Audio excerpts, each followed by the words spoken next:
प्रधानमंत्री इंदिरा गांधी की 108वीं जयंती 19 नवंबर 2025 को राष्ट्रीय स्तर का भव्य रूप देने के लिए समय का अभियान नामक पहल शुरू की गई। अभियान का मुख्य उद्देश्य इंदिरा गांधी के विचारों और कार्यों को जनता तक पहुंचाना, विशेषकर बेरोजगार युवाओं को न्याय दिलाना, जैसा कि उन्होंने बैंकों के राष्ट्रीयकरण जैसे साहसिक कदमों को किया था। अभियान के प्रमुख भास्कर राव रोकड़े के अनुसार 108वें समारोह को सर्जन वर्ष के रूप में मनाते हुए वर्ष भर में छोटी बड़ी 107 परियोजनाएं आयोजित की गई। ये भव्य राष्ट्रीय कार्यक्रम 19 नवंबर 2025 को भोपाल में आयोजित होगा।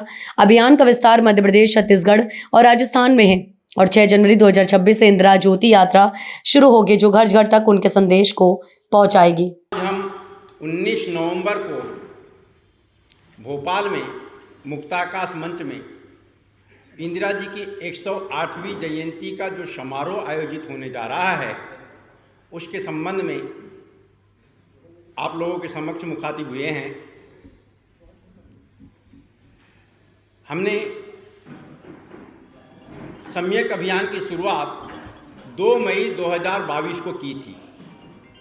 दरअसल 1960 व 70 के दशक में जिस प्रकार के राजनीतिक वातावरण बने थे और कुछ हद तक उस समय भी एकाधिकार युक्त पूंजीवाद व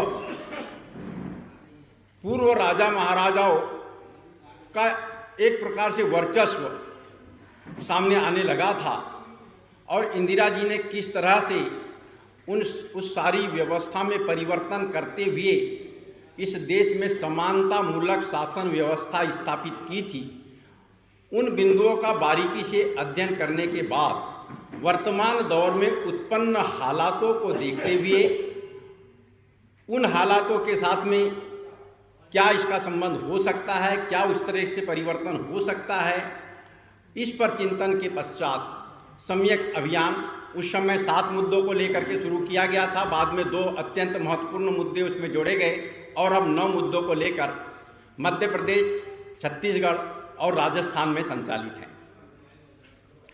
जब हमारा सम्यक अभियान निरंतर चल ही रहा था कि इस बीच गत वर्ष 12 जुलाई 2024 को भारत शासन के गृह मंत्रालय के एक संयुक्त सचिव जी पार्थ सारथी के हस्ताक्षर से अधिसूचना प्रकाशित हुई राजपत्र में, वो भी असाधारण राजपत्र में, कि प्रतिवर्ष 25 जून को जिस दिन आपातकाल लगाया गया था, संविधान हत्या दिवस के रूप में मनाया जाएगा। मनाया जाएगा इस शब्द पे मैं थोड़ा जोर दे रहा हूं, सेलिब्रेट किया जाएगा, अंग्रेजी में भी लिखा हुआ है। मैंने सोचा हत्या दिवस को सेलिब्रेट करने का ये शब्द तो मुझे कहीं दिखाई देता नहीं, ये कहाँ से आया, एक बात। दूसरी चीज़, 49 साल पहले संविधान की हत्या हो गई थी, तो अब देश किस संविधान के भरोसे चल रहा है, ये सोचने की बात। तीसरी चीज़, क्या इंदिरा जी ने सचमुच में संविधान की हत्या करके आपातकाल लागू की थी? जब बारीकी से अध्ययन किया तो पता चला कि इस देश की प्रतिक्रियावादी शक्तियों ने इस देश में अस्थिरता पैदा करने वाली शक्तियों के साथ हाथ मिलाया और जो लोग इंदिरा जी को प्रधानमंत्री पद से, सत्ता से इसलिए हटाना चाहते थे क्योंकि वे बहुत अधिक लोकप्रिय बन गई थी और गरीबी हटाओ का नारा जन जन में व्याप्त हो गया था, तो बेमेल समझौते हुए और उन समझौतों ने मिलकर के देश की प्रतिक्रियावादी शक्तियों के साथ मिलकर इस देश में अस्थिरता पैदा करने की पूरी तैयारी की थी। तत्कालीन अमेरिका के राष्ट्रपति निक्सन की भूमिका को लेकर के उस दौर में कई लेख प्रकाशित हुए थे। तो उन हालातों में देश में आंतरिक सुरक्षा व्यवस्था को बनाए रखने हेतु संविधान में उल्लिखित अनुच्छेद 352 में निहित प्रावधानों का उपयोग करते हुए श्रीमती इंदिरा गांधी ने उस समय आपातकाल लागू की थी ताकि अस्थिरता पैदा करने वाले लोग सफल न हो पाए। तब मैंने इन परिस्थितियों का अध्ययन किया कि इन्होंने जो आपातकाल के दिन को संविधान हत्या दिवस घोषित किया, इससे क्या परिस्थितियां बन सकती है, वैश्विक मंच पर क्या संदेश जा सकता है। विश्व के दूसरे देश कहेंगे कि भारत में जब संविधान ही मर गया है तो किस संविधान के भरोसे चल रहा है, बड़ी विकट स्थिति पैदा हो सकती है।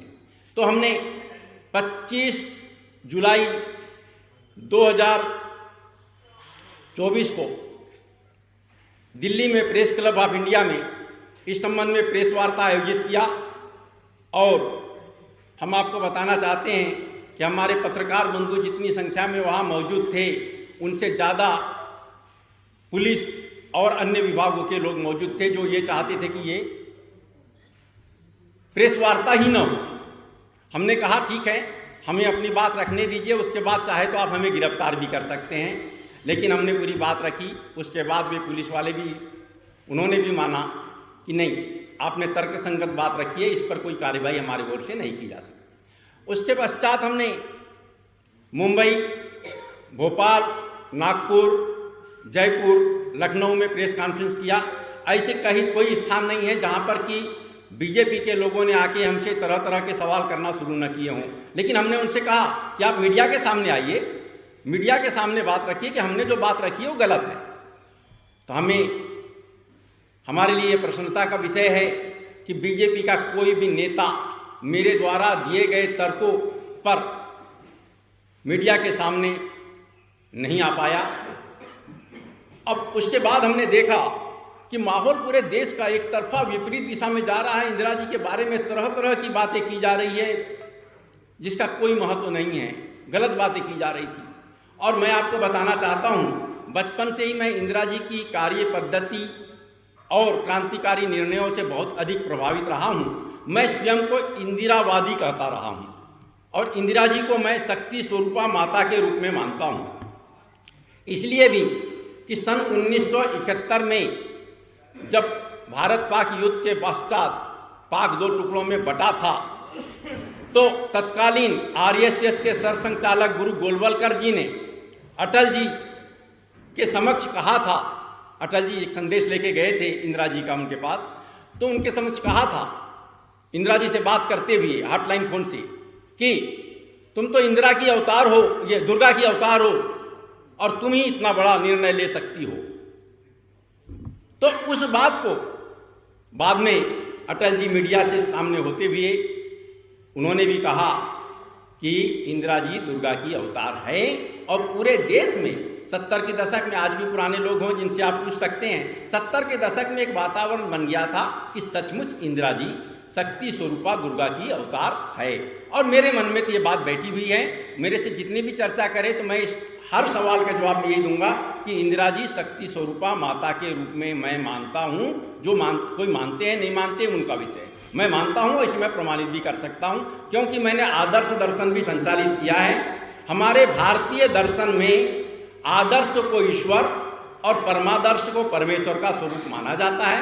इंदिरा जी में हमने आदर्श देखा, इसलिए हम उन्हें शक्ति स्वरूपा माता के रूप में मानते हैं। अब पिछले साल 107वीं जयंती के दिन हमने संकल्प दिवस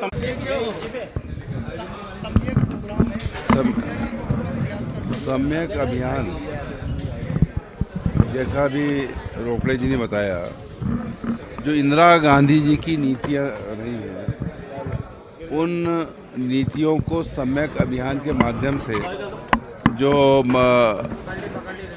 जिसको मान्यता कांग्रेस पार्टी ने मुझे इसका प्रभारी बना के दी है, और इसमें बेरोजगारी कैसे ख़त्म हो, क्योंकि इंदिरा जी के समय में बेरोजगारी जो है वो लगभग समाप्त की स्थिति में थी। किसान खुश था उस समय, मजदूर खुश था। 20 सूत्री कार्यक्रम चले थे जिससे गरीब आम आदमी को उसमें राहत मिल रही थी। और वो पूरे अभियान एक बार फिर सम्यक अभियान के माध्यम से चला रहे हैं। कर्मचारी आउटसोर्स नहीं होता था, कर्मचारी रेगुलर कर्मचारी हुआ करते थे। आउटसोर्स के माध्यम से उनका शोषण हो रहा है, उनको समानता का, उनको जो भी लाभ एक कर्मचारी को मिलता है वो नहीं मिल रहा है। तो ये सब बातें इसमें सम्मिलित की गई हैं। पूरा दुनिया जिसको कहते हैं, पृथ्वी, आकाश और ये सब उनके उसमें है, तो कहाँ जाते कहाँ? जिन्होंने ये सनातन धर्म जब चला तो कहाँ कराते ये? पर यहाँ तो सरकारें थी ना, रजिस्ट्रेशन करा सकते थे, इन्होंने क्यों नहीं कराया? तो भगवान के यहाँ तो ये सब रजिस्टर्ड है। सनातन धर्म वहीं से चला है, भगवान से, जो हमारी आदिकाल से। शंकराचार्य जी उसके लिए 4 पीठ के बैठे हैं, ये सब वो हो रहे हैं, ये लोग हैं। तो इसमें इस तरह का उठा के ये भ्रमित क्यों कर रहे हैं लोग? यानी पट्टाधारी हो गए क्या सर संघ वाले? हिंदुत्व का पट्टाधारी है क्या संघ वाले? देखिए आज इस भाई वैसे तो हिंदू कोई धर्म है नहीं, सनातन धर्म है। सिंधु नदी को उस उधर के लोग स को ह बोलते थे, तो सिंधु नदी के उधर, तो उन्होंने कहा हिंदू। तो ये पूरे सिंधु नदी का जो है ये क्षेत्र वो रहा उस जमाने से। धर्म है सनातन, और सनातन आदिकाल से है। उस पर अगर कोई सवाल उठाएगा तो मैं समझता हूँ कि सही कहा है, उनको माफी मांगना चाहिए। आज से भावांतर का पैसा भी डालने मुख्यमंत्री पहुंच रहे हैं, किसानों जी को इमरजेंसी के लिए जाना जाता है, लेकिन 2 चीज़ें अभी यहाँ पे कही उन्होंने कि इन्हें 25 जून को हत्या दिवस मनाने की बात कही थी। बाद में इनको एक तरह से वापस लेना पड़ा, क्योंकि अगर संविधान की हत्या हो गई है तो ये देश चल कैसे रहा है? ये देश केवल बाबा साहब अम्बेडकर के संविधान से ही चल रहा है।